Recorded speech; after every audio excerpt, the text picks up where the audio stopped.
Bharatiya Janata party और कांग्रेस दोनों ने अपने अपने मैनिफेस्टो जारी कर दिए हैं। कर्नाटक विधानसभा चुनाव के लिए घोषणा पत्र जब दोनों के जारी हो गए हैं तो ये जानना बहुत दिलचस्प है कि दोनों की तरफ से क्या वादे किए गए हैं। और मैं आपको यहाँ पर एक कंपैरिजन रख कर देता हूँ कि कांग्रेस और बीजेपी के ये घोषणा पत्र जो हैं या उनके जो चुनावी वादे हैं वो एक दूसरे के सामने कैसे दिखाई पड़ते हैं, और कर्नाटक का मिजाज भी इससे आपको समझ में आएगा कि दोनों पार्टियों ने किस तरह से कर्नाटक की जनता पर फोकस किया है। कांग्रेस ने भी अपना घोषणा पत्र बीजेपी के बाद जारी कर दिया है। बीजेपी और कांग्रेस के चुनावी घोषणा पत्र में कितना अंतर है, सवाल उठने लगा है कि आखिर कांग्रेस ने बजरंग दल पर बैन लगाने का ऐलान क्यों किया, इसका चुनाव में पार्टी को कितना फायदा मिलेगा, ये बहुत सारे पहलू हैं। आइए जानते हैं भाजपा और कांग्रेस के चुनावी घोषणा पत्रों में क्या अंतर है और कितना अंतर है। कर्नाटक में विधानसभा चुनाव के लिए अब महज एक सप्ताह का समय बाकी है। इस बीच भारतीय जनता पार्टी के बाद कांग्रेस ने भी चुनावी घोषणा पत्र जारी कर दिया। दोनों ही पार्टियों ने कई बड़े वादे किए हैं, एक दूसरे के घोषणाओं पर सवाल उठाए हैं। भाजपा ने अपने घोषणा पत्र को प्रजाध्वनि का नाम दिया, तो वहीं कांग्रेस ने अपने चुनावी वादों को संकल्प पत्र का नाम दिया। राहुल गांधी लगातार कहते रहे, सरकार बनते ही हम अपने सारे वादों को पूरा करेंगे, हम अपने वादों को ठंडे बस्ते में नहीं डालेंगे।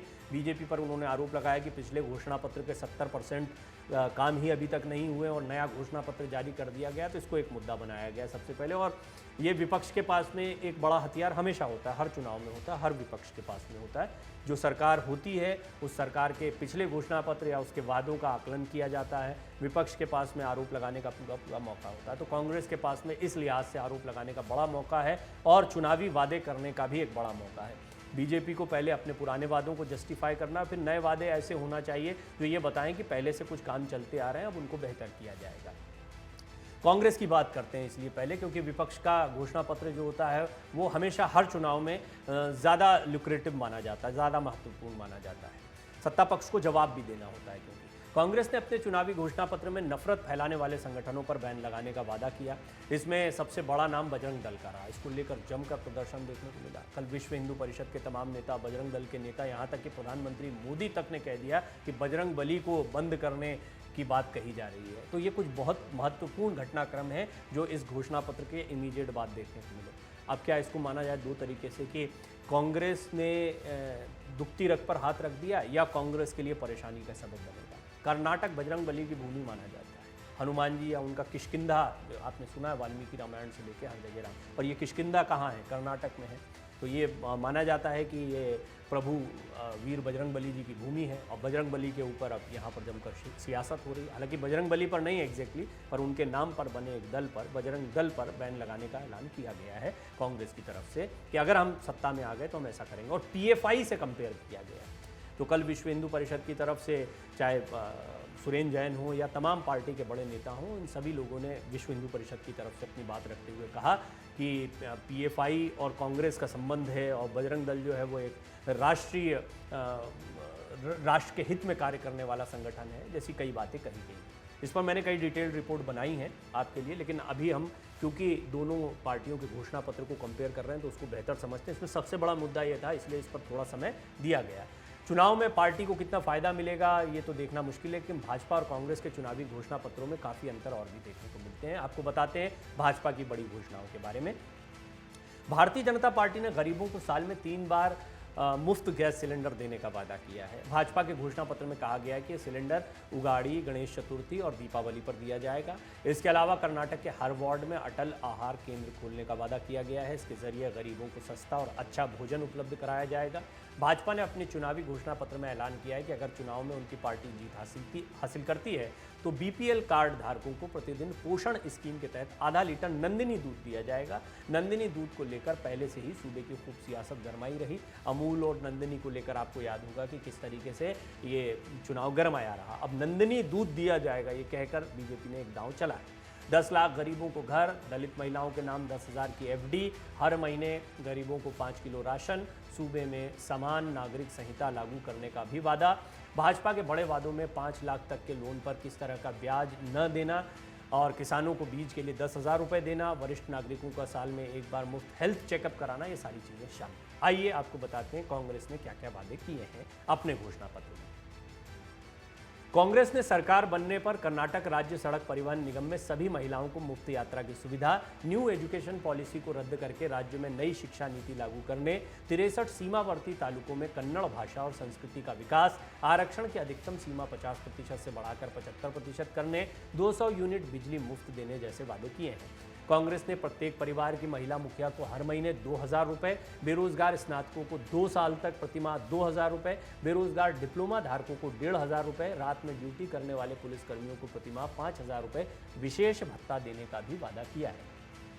हालांकि घोषणा पत्र में सबसे ज़्यादा चर्चा सूबे में नफरत फैलाने वाले संगठनों को बैन लगाने के वादे की हो रही है, जिसका जनता से बहुत सीधा सीधा जुड़ाव नहीं होता। लेकिन देखिए आप, ये चुनाव है, इसको समझिए, इसमें कैसे धर्म के मुद्दे, राजनीतिक संगठन, दल, ये कितने मायने रखते हैं, आप इसका अंदाज़ा लगाइए। बहुत ल्यूक्रेटिव बातें कही गई हैं घोषणा पत्रों में, यानी बहुत ही लोगों को आकर्षित करने वाली बातें कही गई, लेकिन इसके बावजूद चर्चा में है बजरंग दल पर बैन की बात। अब आइए आपको बताते हैं दोनों के चुनावी घोषणा पत्रों में अंतर क्या क्या है।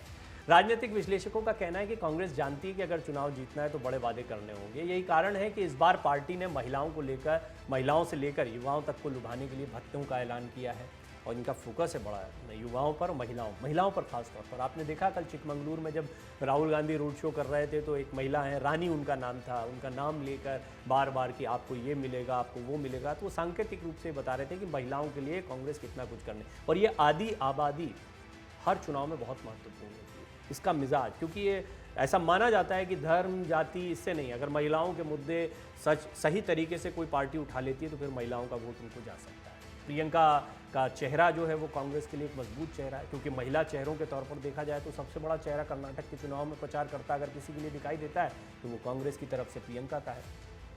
200 यूनिट बिजली मुफ्त देने का ऐलान, ये भी उस समय राहुल कह रहे थे कि आपको ये भी साथ में मिलने वाला है, महिलाओं से ही जोड़कर उन्होंने बताया था, लेकिन इसका ये बड़ा फायदा है।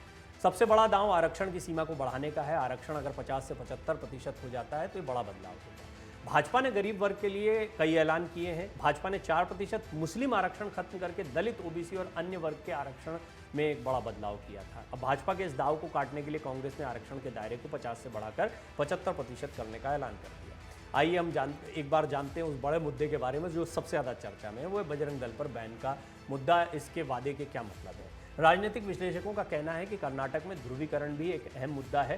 कांग्रेस ने सत्ता में आने पर मुस्लिम आरक्षण फिर शुरू करने का वादा किया है। जेडीएस ने भी इसी तरह का वादा किया है, लेकिन अब बजरंग दल पर बैन का वादा करके कांग्रेस ने ध्रुवीकरण के मामले में बढ़त बनाने की कोशिश की है। और कई जो राजनीति के जानकार हैं, कर्नाटक की सियासत को नज़दीक से देख रहे हैं, वो मानते हैं कि कांग्रेस ने बजरंग दल के साथ साथ पीएफआई का भी जिक्र किया है। पीएफआई पर पहले से ही केंद्र सरकार ने बैन लगा रखा है। ऐसे में अगर कांग्रेस ने पीएफआई का नाम नहीं लिया होता तो उनके वादे भी एक तरफा दिखाई देते। यही कारण है कि कांग्रेस ने बजरंग दल के साथ साथ पीएफआई पर भी बैन का जिक्र किया है। आपको बता दें, कर्नाटक में विधानसभा चुनाव के लिए मतदान में 1 हफ्ते का समय रह गया है।